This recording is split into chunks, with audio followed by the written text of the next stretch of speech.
Hello everyone, I'm here today with a new process video, and this one is in my traveler's notebook about the books I read. This is the book that I am covering today, Major Pettigrew's Last Stand. This is another one that I found on Chirp as an audiobook, so I listened to it and I really enjoyed it. It's a story of an older gentleman who's kind of coming to terms with where he is in his life now that he's getting older, looking back on some things in his life, having some regrets, maybe looking forward to some new things, new friendships, new relationships. But he kind of lives in a small area and he definitely witnesses some prejudice. And this takes place in the UK, so it's kind of interesting to get that perspective. It might be a little bit different for wherever you are. I found it fascinating to read about these relationships and how culture is a little bit different yet the same, if that makes sense. So if any of that sounds interesting to you, I encourage you to take a look at this on Goodreads or go on Chirp and find it yourself. So the first thing I'm doing here is pulling out all my stuff that's related to books and reading. So I've got all my stamps here, I've got my 3x4 and 4x6 cards, and then I've got all of my miscellaneous pieces of scrap paper, embellishments, word stickers, anything related to reading. So I'm going to look through there and see what I can find that might match some of these colors. I have come across this strip of paper, and I think this was from something that had like woodland animals on it, I think, years ago. So that's what this was up here, but I can cut that off and I would still have enough lengthwise to fit in here. So I think I may do that, but this background and this paper are pretty close, so I'll have to matte this, probably on white, but I could do red. I could do this darker blue. I have options. So I kind of like the idea of that, but then I have to figure out how am I going to journal, because this takes up a lot. So I may cut it even smaller. I may have to cut it thinner so I can fit in journaling space. Not sure yet, but I'll come up with something. When I cut down the paper to fit lengthwise, I was thinking about, this looks kind of vintagey, and Major Pettigrew is kind of a vintage man, if you will, since he's older, and he has very sort of old-fashioned values in a lot of ways. And so I thought it might be kind of fun to round these corners to give it sort of that nostalgic look and feel, and then it matches the outside corners. So I think I am going to do that. So I'm going to take my handy-dandy old-school Creative Memories corner rounder. I've had this thing forever. And I'm going to round the outside edges there. So that will sit like that. And that's good to go. Now, even if I decide to trim this down a little bit, obviously I can trim from the middle so it won't affect the corners that I just made.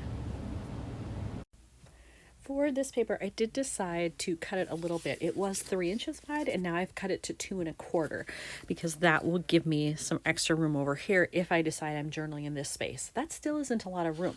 So I'm trying to think of maybe some kind of creative way where I can work in a little bit more journaling, because I just don't feel like that's going to be enough space.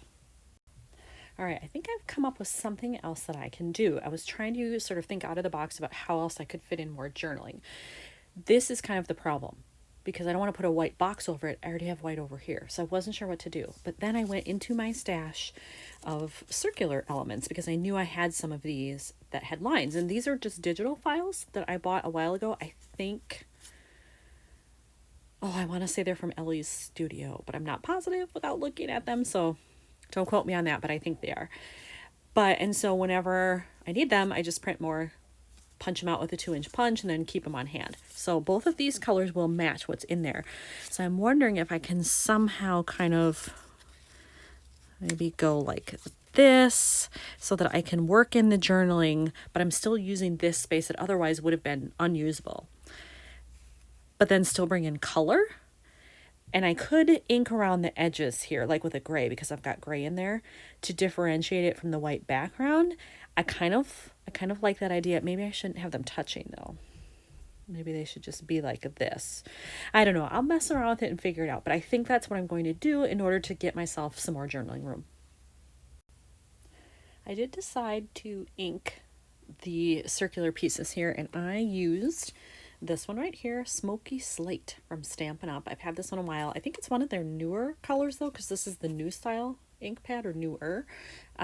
So I haven't had it that long. maybe a year or two, I think. But I think it does differentiate nicely between this and the white background. Otherwise, it was just too much white blending in. So that's a good start. I do think, though, that I need some other things on there. So I'm going to take out this, which has lots of little embellishment and phrases in there, and see if I can find something in there that will work to just kind of fill this space and maybe a little something down here as well. So I found this in there, and this color isn't exact. It's not exact to this or the hat, but it's actually a nice combination of these two. This kind of more orangey red and then the darker red. So I think I could get away with it if I kind of do it right down here at the bottom, or even overlap that a little, just so you see it peeking out. So I think I may do that down here.